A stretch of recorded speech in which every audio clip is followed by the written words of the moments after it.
Assalamualaikum warahmatullahi wabarakatuh. Perkenalkan, kami dari kelompok 8. Di sini kami presentasi tentang proyek ujian akhir semester dari mata kuliah analisis dan visualisasi data, yang mana ditugaskan untuk mencari sebuah artikel untuk diimplementasikan penggunaan klasifikasi random forest, dan kami mendapatkan sebuah artikel dengan judul Sentiment Analysis Using Random Forest Algorithm Online Social Media Base. Next.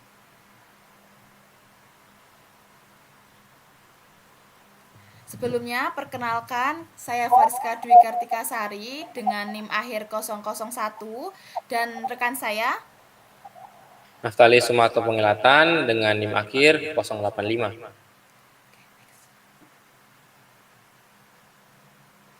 Oke, yang pertama mungkin bisa masuk ke identitas artikel ilmiah. Artikel ini sendiri memiliki judul Sentiment Analysis Using Random Forest Algorithm Online Social Media Base yang ditulis oleh Bahrawi pada tahun 2019 yang memiliki sumber yang sudah tertera di bawah ini.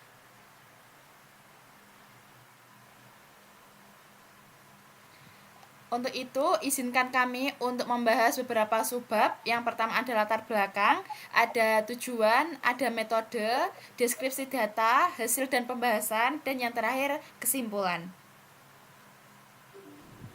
Oke, yang pertama mungkin masuk ke latar belakang. Jadi, analisis sentimen merupakan proses penting dalam text mining yang digunakan untuk mengevaluasi opini ataupun sentimen dari data teks, seperti komentar, tweet, ataupun ulasan. Nah, platform media sosial seperti Twitter itu sering menjadi fokus penelitian karena menyediakan data teks yang sangat mudah diakses. Data tersebut dapat menggambarkan opini ataupun sentimen dari kalangan masyarakat.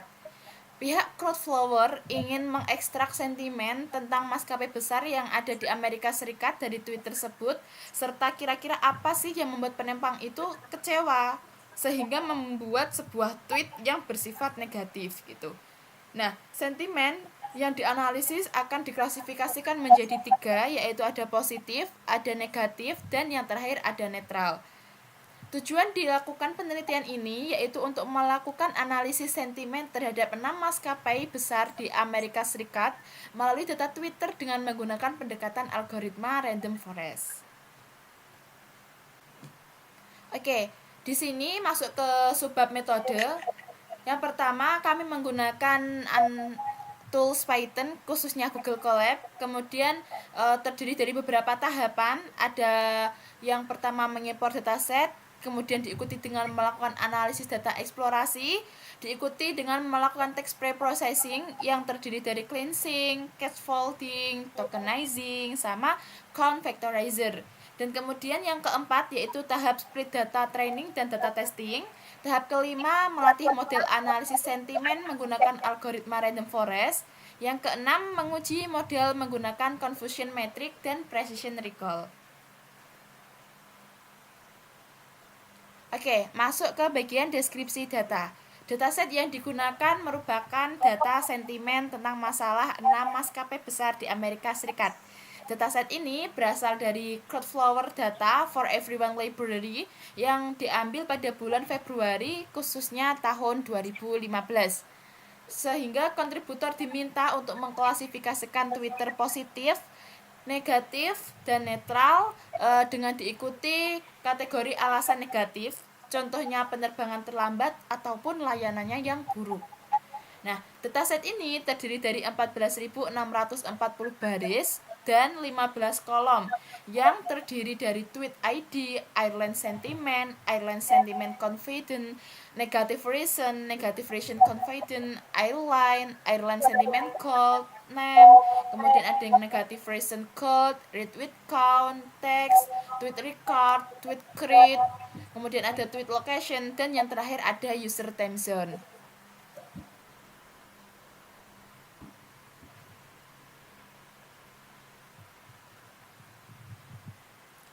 Oke, berikut merupakan deskripsi dari tiap variabel yang tertera pada dataset. Yang pertama, tweet ID merupakan variabel yang menjelaskan tentang ID data Twitter, khususnya atau pastinya sudah memiliki sifat unik. kemudian variabel airline sentiment yang merupakan sentimen pengguna Twitter terhadap maskapai tertentu atau target class, terdiri dari 3 sentimen, yaitu netral, positif, dan negatif. Kemudian ada variabel airline sentiment confident tentang sebuah tingkat kepercayaan sentimen yang di-rate mulai dari angka 0 hingga angka 1. Terus ada negative reason yang merupakan variabel alasan mengapa memberikan sentimen negatif. Kemudian ada negative reason confident, variabel yang menjelaskan tentang tingkat kepercayaan alasan sentimen negatif, rate-nya 0 sampai 1.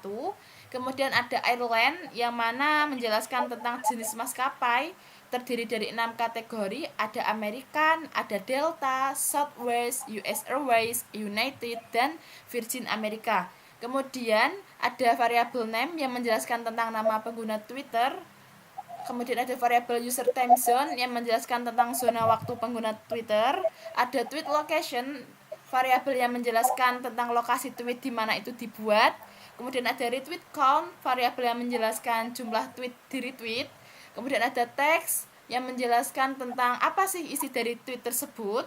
Kemudian ada variabel tweet coord yang menjelaskan tentang di mana koordinat lokasi tweet tersebut dibuat. Dan yang terakhir ada tweet create yang menjelaskan tentang waktu dan tanggal tweet itu dibuat. Next.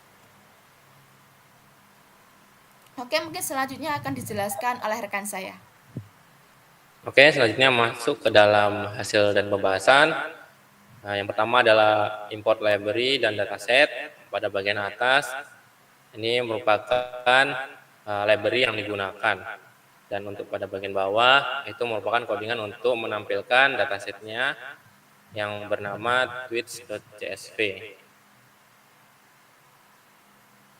Selanjutnya masuk ke data preprocessing. Pada bagian kiri, itu merupakan codingan untuk mencari missing value. Ya, pada bagian bawahnya itu merupakan hasil untuk memperlihatkan missing value-nya. Masuk ke bagian kanan, itu merupakan codingan untuk menghapus data missing value. Kita menghapus 3 variabel, yaitu tweet coord, airline sentiment goal, dan negative reason goal, sehingga memunculkan data di bawah ini yang sudah dihapus missing value-nya. Selanjutnya adalah memvisualisasikan dan menghitung sentimen tweets.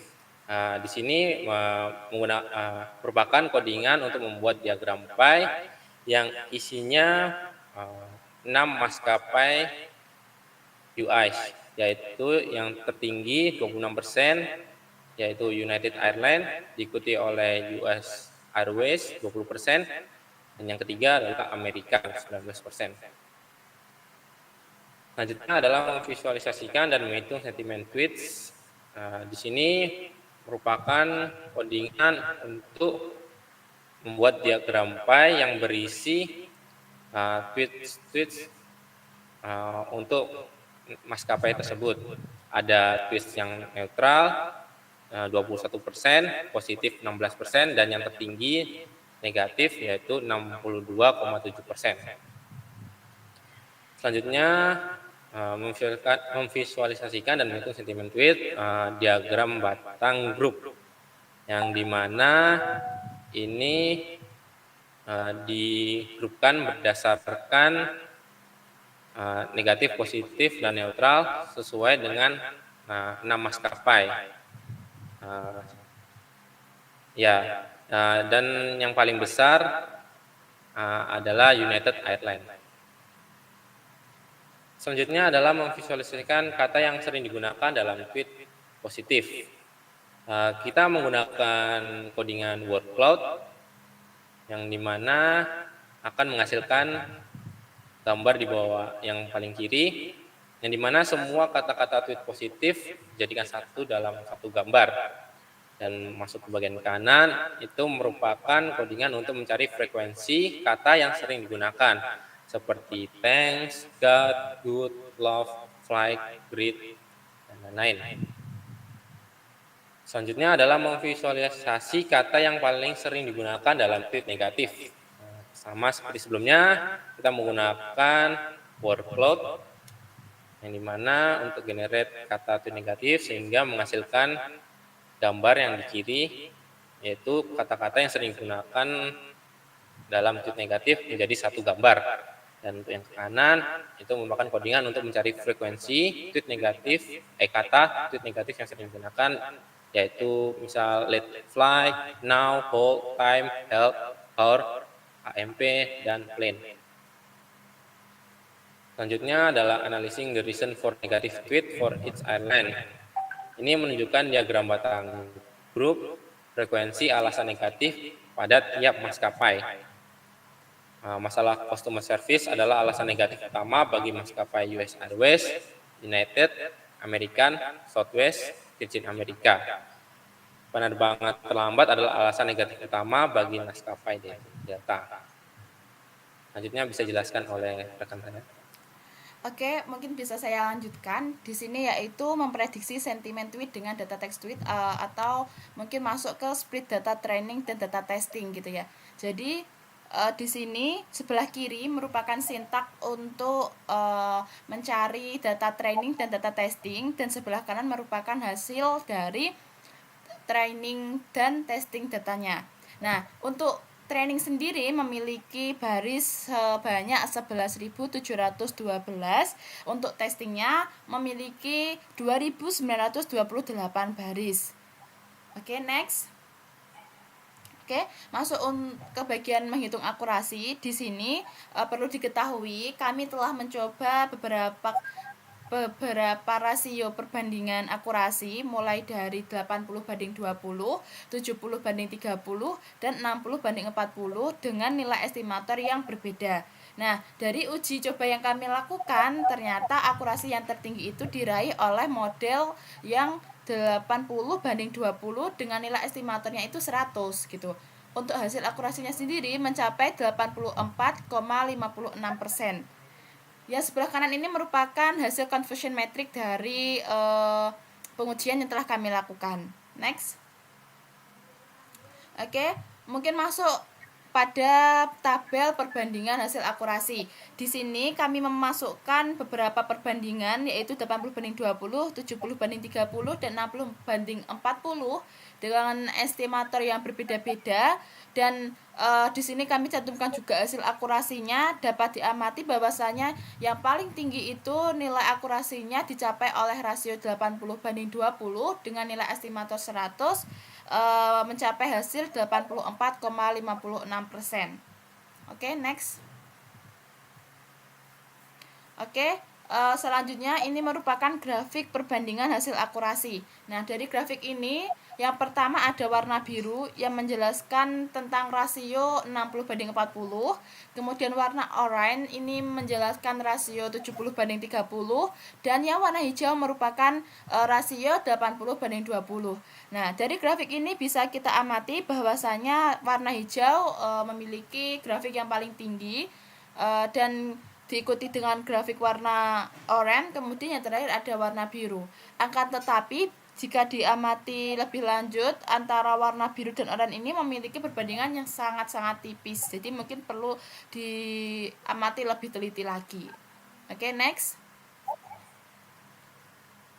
Oke, masuk ke bagian kesimpulan. Jadi kesimpulan dari hasil analisis dan visualisasi yang telah kami lakukan yaitu kata-kata yang sering digunakan dalam sentimen negatif, diantaranya ada flag, ada hold, ada plan, ada now, ada how, customer, service, help, and back.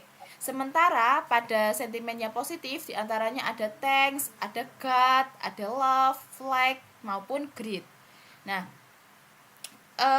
permasalahan customer service merupakan alasan yang utama bagi maskapai US Airways, United maupun American, Southwest, dan Virgin America. Sedangkan untuk maskapai Delta, alasan negatifnya yang utama yaitu penerbangannya terlambat. Yang ketiga yaitu akurasi terbaik diperoleh pada klasifikasi Random Forest dengan nilai estimatornya itu 100 dan rasio perbandingannya itu 8/2 dengan hasil akurasi sebesar 84,56%. Dan perlu diketahui juga kami telah melakukan beberapa kali uji coba ataupun meran program yang telah kami buat tadi, itu sudah mencapai 5 kali mungkin, dan hasilnya alhamdulillahnya tetap sama. Oke, next.